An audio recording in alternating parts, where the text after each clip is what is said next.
আসবো পরবর্তী খবরে। ঠিক যেন সিনেমার চিত্রনাট্য, ঠাকুরের ছবির পেছনে লুকিয়ে অভিনব কায়দায় গাঁজা পাচারের চেষ্টায় পুলিশের জালে ধরা পড়ল 3 দুষ্কৃতী। ঘটনাটি ঘটেছে বীরভূমের রামপুরহাটে। উদ্ধার হয়েছে প্রায় 16 কেজি গাঁজা।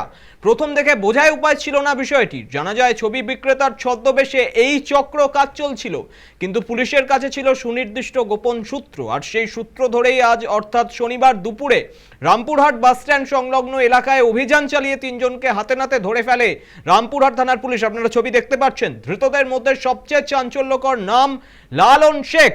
লালন রামপুরহাট 1 নম্বর ব্লকের নারায়ণপুর গ্রাম পঞ্চায়েতের এক তৃণমূল পঞ্চায়েত সদস্য।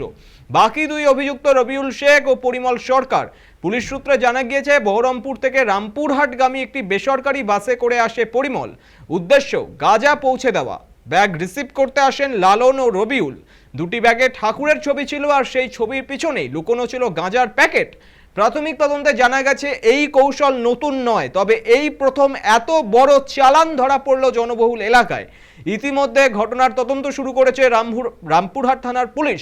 কে বা কারা এই চক্রের সঙ্গে যুক্ত, বা আদৌ এর সঙ্গে অন্য কোনো বড় চক্র যুক্ত আছে কিনা তা খতিয়ে দেখা হচ্ছে।